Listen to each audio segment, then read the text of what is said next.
Հարգելի հայրենագիտներ, ուրեմն այսօր շրջայցի հերթական հաղորդումն է եւ չզարմանաք այդ հերթական հաղորդման կազմակերպումը մենք նախատեսել ենք Երևանի ուրեմն հեռավոր մատույցներում գտնվող Չարենցի կամարից։ Կարծում եմ դուք Չարենցի կամարի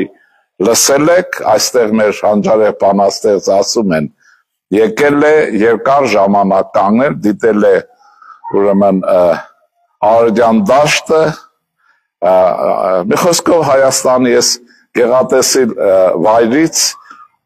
մտածել է բարձր նաև ստեղծագործել իր հանճարեղ ստեղծագործություններ ստեղծելով։ Հիմա դուք գիտեք Չարենցի հայտնի խոսքը, չէ՞, դա շատ տարածված է, մի մասը ճիշտ է ասում, մի մասը ուրեմն սխալվում է, Չարենցի խոսքը հետևյալի մեջ է ազգային միասնության մասին, ով հայ ժողովուրդ քո ուժը հավաքական ուրեմն քո փրկությունը հավաքական ուժի մեջ է։ Ես ձեզ հետևյալն եմ ասում, ուրեմն Չարենցի մոտ հավաքական ուժի մասին է խոսքը եւ ոչ միասնության, որովհետեւ ես ենթադրում եմ, որ Չարենցն էլ եղել է համագործակային ուրեմն տեսակետին, որ մաֆիոզը, գողավազակը, երկիրը վաճառողը, դավաճանություն անողը չի կարող ուրեմն միասնության մեջ լինել, այլ ուժը հավաքականության մեջ է, իսկ հավաքականությունը ինքը ժողովուրդն է իր ամբողջական կառուցվածքով, առանց մաֆիայի, ինչպես հիշում եք, չէ, նաև Շարլ Ազնավուրի խոսքը, երբ մահվանից մի քանի տարի առաջ էր, նա հայտնի հայտարարություն արեց Հայաստանի Հանրապետությունում ուրեմն եղած վիճակի առիթով ընդ որում կերած խմած նախագաների, կերած խմած գողապետության օրերին, որ այ կներեք ուրեմն այն լավ բառ էր ասել օյով, ուրեմն եթե ուզում եք մաֆիա խաղալ, գնացեք ուրիշ երկրներում խաղացեք, ուժներդ ուրիշ երկրներում չի պատում, ձեր երկրում եք մաֆիա խաղում։ Հիմա սա Շարլ Ազնավուրն է, սա նշանակում է, որ մեր մեծերը հասկացել են ազգային ամբողջականության եւ նրա ներքին կյանքը խաթարող, քայքայող ուրեմն այդ գործոնների մասին, հիմա մենք ինչ ենք ուզում ասել ձեզ փոխանցելով շրջայցով այս տեսակետը։ Ուրեմն իսկապես մեր ուժը մեր հավաքականության մեջ է, բայց դա պետք է կազմակերպվի։ Ես ձեզ ասում եմ ասեմ, որ առանց ազգային անկախ պետականության ոչ մի հայ, ինչքան էլ փորձ է եղել, ոչ մի կուսակցություն, ոչ մի ուրեմն ազգայնական, իհարկե ես մի քիչ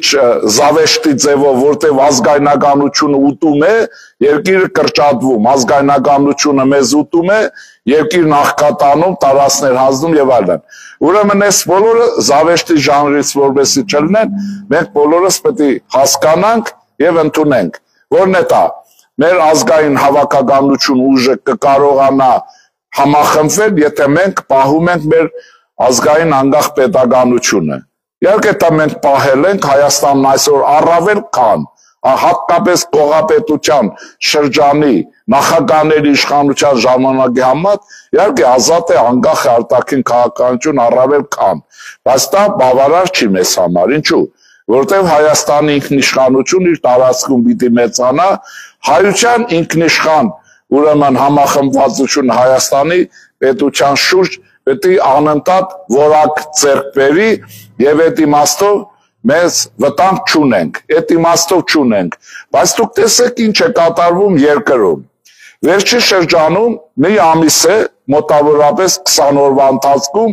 ուղղակի Հայաստանի Հանրապետության եւ նրա իշխանությունների եւ նրանց ովքեր Հայաստանի պետականությունը ուրեմն համառորեն պաշտպանում են եւ թույլ չեն տալիս անկախության կորուստ, ուրեմն սրանց հանդեպ մի արշավ է, որը բնական է Մոսկվան է կազմակերպել։ Մեկ թուրքերի ձեռքով Ադրբեջան նկատի ունեմ, մեկ էլ Ղարաբաղյան կլանի եւ նրա շուրջ համախմբված ռսակոծերի կամ թերմացքի ուժերով։ Կուսակցություն կասեք, խմբեր կասեք, դա կարևոր չի։ Ուրեմն Հայաստանը այսօր եւ հայ ժողովուրդը աշխարհում է ենթակա է Մոսկվայի կողմից եւ Հայաստանի կլանների, Ղարաբաղյան կլանի կողմից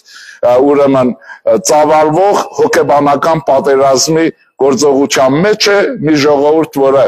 երկրաշարժից սկսած հանգիստ չունի, մեկ ուրեմն երկրաշարժի հարց, մեկ Ղարաբաղի հարց, մեկ Ղարաբաղի կլանի հարց, մեկ հայրենիքի կորստի հարց, պատերազմի վտանգ եւ այլն եւ այլն։ Ինչ եմ ուզում ասել։ Մենք ինչպես այս վիճակից դուրս կգանք, եթե հաղթահարենք այս երևույթները, հասկանանք ով է մեր ոխերիմ թշնամին, երեքն են, Հայաստանի ոխերիմ թշնամին են։ Մոսկվան բնական է, ես նկատի ունեմ իշխանությունը բնական է, Ադրբեջան եւ Ղարաբաղյան կլան իր թերմասկով, որը տեսեք, սրանց բաները ուրեմն լսեք քարոզչամիջոցները, ամեն ինչ անում են հանուն Հայաստանի համար, բայց կրակը կենտրոնացրել են իշխանության վրա, հասկանալով, որ այն պետականությունը, որ ինստիտուցիոնալ չի, նրա գլխավոր դեմքերին խփել, ոչնչացնելը կնշանակի պետականության անգում եւ ավեր։ Ուրեմն դրա համար քրիստոնյա ժողովրդավարական կուսակցությունը ցես կոչ է անում մի քիչ անգլիացի լինել, իրականությունը տեսնել շատ սառնասրտորեն, հասկանալ պետական շահը եւ ուրեմն կազմակերպված ձևով լինել, ուրեմն քննադատելով ասելով, բայց ոչ թշնամակով շարժվել դեպի ապագան։ Ուրեմն ես այսօր փորձեցի, այսպես ասեմ, Չարենցի պատգամը, ով հայ ժողովուրդ աշխարհում եք, փոխանցել ձեր, որ հավաքական մեր ուժի մեջ է, մեր հավաքականության, իսկ այդ հավաքականությունը ուժ ունի, եթե կա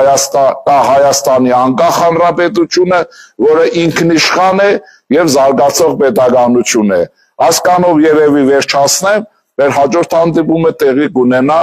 վստահ եմ, ուրեմն այդպես ստացվել է Սիդնեից կամ Մելբուրնից։ Հաջողություն ձեզ, ուրեմն կհանդիպենք, կզրուցենք, կխոսենք եւ մեր խնդիրները